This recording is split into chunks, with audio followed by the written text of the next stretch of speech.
যে আমাদের যারা 2021 সালের এসএসসি এবং এইচএসসি দেবার কথা তাদের আমরা এই সংক্ষিপ্ত সিলেবাসটা একটা তো এসএসসির দেওয়া হয়েছিল, সেটা নিয়ে আমাদের অনেক শিক্ষার্থী তারা বলেছেন যে এটা অনেক বেশি। তো আমরা সেই জন্য সেটাকে পুনর্বিবেচনা করছি শিক্ষার্থীদের অনুরোধের পরিপ্রেক্ষিতে। আচ্ছা, আরেকটি বিষয় হলো যে এইচএসসি যেটি তৈরি হচ্ছে সেটা নিয়েও আমরা কথা বলেছি। আমরা দেখলাম যে যদি আমরা বলেছিলাম যে এসএসসি কে যদি 3 মাস অন্তত ক্লাস করাতে পারি আর এইচএসসি কে যদি মাস 4 ক্লাস করাতে পারি, আমরা সেটাকেই হিসাবে ধরেছি। এর মধ্যে রোজা আছে, রোজার ঈদ আছে, বিভিন্ন ছুটি আছে, সাপ্তাহিক ছুটি আছে। আমরা আশা করি যে সপ্তাহে 6 দিন করে ক্লাস করাবো এই দশম এবং দ্বাদশ শ্রেণীকে। তো তাদেরকে আমরা একটা হিসাব করে দেখলাম যে যদি আমরা ফেব্রুয়ারির মাঝামাঝি গিয়ে খুলতে পারি, যদি খুলতে পারি, হ্যাঁ, এটা তো সবই অবস্থার উপর নির্ভর করবে, যদি আমরা খুলতে পারি ফেব্রুয়ারির মাঝামাঝি গিয়ে, তা থেকে যদি আমরা মে মাসের 14-15 তারিখের দিকে ঈদ, তার আগে আমরা ঠিক শবে কদরের আগে, শবে কদরের বন্ধটা বোধ হয় 10 তারিখে, তার আগে যদি আমরা পর্যন্ত 9 তারিখ পর্যন্ত যদি আমরা ক্লাস করি, আমরা মোটামুটি সাপ্তাহিক ছুটি এবং অন্যান্য ছুটি ছাটা বাদ দিলে আমরা 60 দিন মতো পাই। এক এক দিনে 6টা করে ক্লাস হয়, তো তাহলে 360টা ক্লাস হবে। এই 360টা ক্লাস, ধরেন 312টা সাবজেক্ট, গড়ে 30টা করে ক্লাস পাবে এক একটা সাবজেক্টের জন্য। কিন্তু সব সাবজেক্টের তো সমান সংখ্যক ক্লাস হয় না, কোনো সাবজেক্টের কম হয়, কোনো সাবজেক্টের বেশি হয়। এটি যারা সিলেবাস প্রণয়ন করবেন তারা তো জানেন। সেই অনুযায়ী তারা ভাগ করে নিয়ে কোন সাবজেক্টে কতগুলো ক্লাস হবে, সেই ক্লাসে মনে করেন একটা সাবজেক্টে 30টা ক্লাস হবে, সেই সাবজেক্টে 30টা ক্লাসে কতটুকু পড়ানো যায়, কতটুকু একটা শিক্ষার্থী নিতে পারবে, সেই বিষয়টা মাথায় রেখে নবম এবং দশম শ্রেণী এবং এইচএসসির ক্ষেত্রে দিন সংখ্যা আরো ভিন্ন হবে। নবম এবং দশমের পুরো সিলেবাসের কতটুকু নেওয়া জরুরি, কতটুকু তাদের জন্য জানা জরুরি, সেইটুকুকে নিয়ে এই 30টা ক্লাসকে সাজানো হবে। এখন তারা সেই ক্লাসগুলো করবেন, ধরেন একটা সপ্তাহে তারা 3টা ক্লাস করলেন, হয়তো ওই সাবজেক্টের 3টা ক্লাসে যতটুকু পড়ানো হলো, কিংবা 1.5 সপ্তাহ মিলে 2টো চ্যাপ্টার শেষ হলো, তখন হয়তো গিয়ে এইটাও সিলেবাসেই বলে দেওয়া হবে যে এই এতটুকু শেষ করার পরে শ্রেণী শিক্ষক একটা ছোট একটা টেস্ট নেবেন। এটা কিন্তু এই বড় পরীক্ষা না, রুটিন দিয়ে বিরাট পরীক্ষা সেরকম না, এবং এই পরীক্ষার জন্য কোনো ধরনের কোনো ফি কোনো প্রতিষ্ঠান নিতে পারবেন না। এই পরীক্ষাগুলো শ্রেণী শিক্ষক পরীক্ষা নেবেন, যাতে আমাদের শিক্ষার্থীরা প্রতিটা যখন পড়ছে পড়ে তখনই সেটার উপর একটা ছোট একটা পরীক্ষা দিয়ে দিচ্ছে ক্লাসের মধ্যে, দিয়ে তার একটা ঝালাই হয়ে যাচ্ছে। এই করে এই 3 মাসের মধ্যে, এবং আমরা ক্লাস ধরেন 9 মে এই ফর্মাল ক্লাসগুলো শেষ করলাম, ঈদের পরে আবার 18 মে থেকে আবার স্কুলগুলো খোলা থাকবে, এবং 18 মে থেকে আমরা জুনে যখন পরীক্ষার যে সময়সূচি দেব, সেই পরীক্ষার আগ পর্যন্ত সেই সময়টা স্কুলগুলো তাদেরকে যদি তখন কোনো টেস্ট পরীক্ষা নিতে চায় তখন নিতে পারবে, হ্যাঁ। এবং এখন কোনো প্রতিষ্ঠান কোনো পরীক্ষা নিতে পারবে না ক্লাস শুরু হওয়ার আগে বা ক্লাস শুরু করেই। এই যে টেস্ট, প্রি টেস্ট বা যে কোনো নামে, mock test, model test, whatever it is, যে কোনো নামেই কোনো পরীক্ষা এখন নিতে পারবে না। এখন শুধু ক্লাস শুরু হবে, এবং ক্লাস শুরু হওয়ার পরে প্রতিটা হয়তো চ্যাপ্টার বা 2টো চ্যাপ্টার শেষ হওয়ার পরে সিলেবাসেই সেটা বলা থাকবে, একটা ছোট একটা শ্রেণীতে একটা পরীক্ষা, শ্রেণী শিক্ষক সেই পরীক্ষাটা নেবেন, এবং সেইগুলো দিয়েই সেগুলো অ্যাড করেই হয়তো দেখা যাবে যে তাকে পরীক্ষার এই যে 9 মে শেষ করলো, তখনই শ্রেণী শিক্ষক হয়তো বলতে পারবেন এই সমস্ত অ্যাড করে যে হ্যাঁ এই পড়াশোনাগুলো ঠিক মতো করেছে, যেতে পারবে। তারপরেও যদি কোনো প্রতিষ্ঠান টেস্ট নিতে চায়, আমরা তখন হয়তো টেস্ট, প্রি টেস্টের ব্যাপারে তখন আমরা হয়তো আবারও আমরা অবস্থাটা দেখি সারা দেশে কি রকম ভাবে এই টেস্টগুলো কেমন চলছে, কি চলছে, তখন আমরা প্রয়োজনে আবার নতুন করে না হয় একটা সিদ্ধান্ত দেব।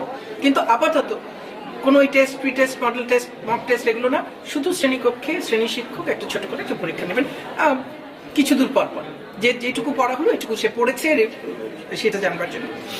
আরেকটা হলো ক্লাসে যেমন পড়া হচ্ছে তেমনি এই বিষয়গুলোর ওপর তো আমাদের সব অনলাইনে ক্লাস হয়েছে, সেগুলো অনলাইনে সব অ্যাভেলেবল থাকবে, হ্যাঁ। কাজেই তারা ওই শ্রেণীকক্ষে ক্লাস করার পাশাপাশি বিকেলবেলা যদি অনলাইনে ওটা কারো যার দেখার সুযোগ থাকবে, সে দেখতে চাইবে, সে সেটাও দেখে নিতে পারবে, সেখানেও সমস্যা হবে না। আর এইচএসসির ক্ষেত্রে আমরা যদি 16ই জুন মানে 15ই জুন পর্যন্ত আমরা যদি ক্লাস বাড়াই, তাহলে আমরা দেখেছি মোটামুটি তারা 84 দিন ক্লাস পাবে, তাহলে 504টা ক্লাস হবে, গড়ে 38টা মতো করে ক্লাস হয়।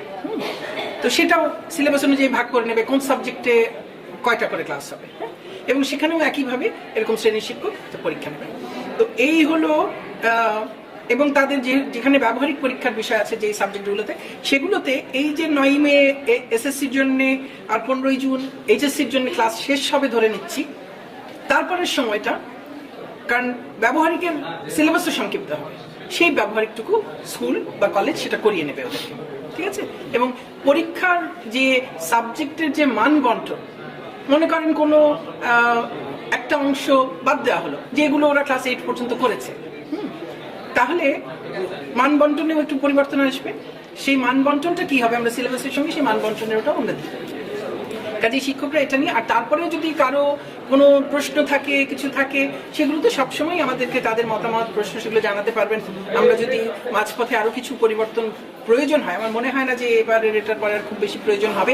আমি শিক্ষার্থীদেরকে এই ব্যাপারে আমি তাদেরকে আশ্বস্ত করতে চাই যে আমরা তাদেরকে কোনোভাবেই তাদের মধ্যে হতাশা আসুক, তারা আত্মবিশ্বাস হারিয়ে ফেলুক, আমরা কিন্তু তা চাই না।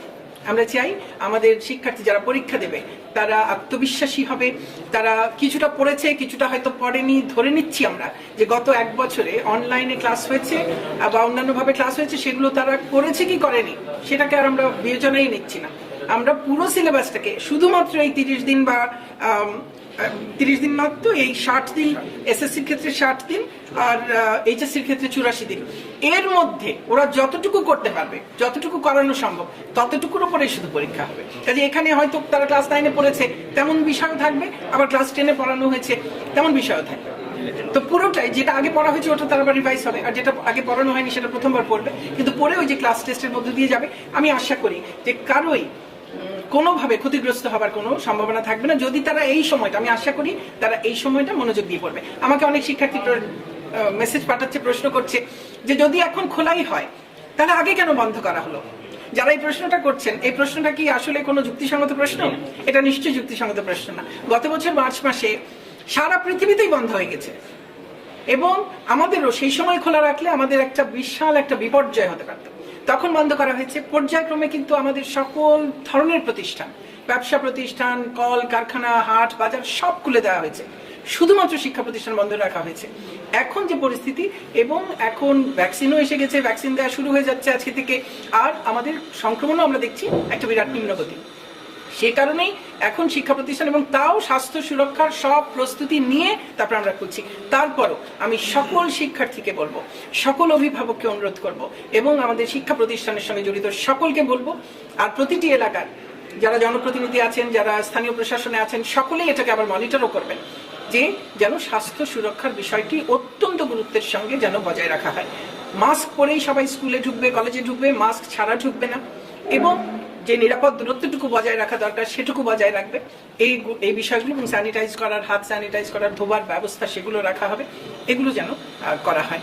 তারপরেও আমরা একেবারে সর্বোচ্চ রকমের সতর্কতা নিয়েও কিন্তু অনেক সময়, আমি নিজেই জানি যে আমি খুব সতর্ক ছিলাম, তারপরেও কিন্তু আমি করোনা আক্রান্ত হয়েছি। তো তারপরও যদি কেউ করোনা আক্রান্ত হয়ে যান, নানান জায়গা থেকে হতে পারে না। আজকে যারা পরীক্ষার্থী, এবছর পরীক্ষার্থী, তারা কি কেউ ঘরে বসে আছেন? তারা কিন্তু কেউ ঘরে বসে নেই, তারা সবাই সব জায়গায় ঘুরে ফিরে বেড়াচ্ছেন। তো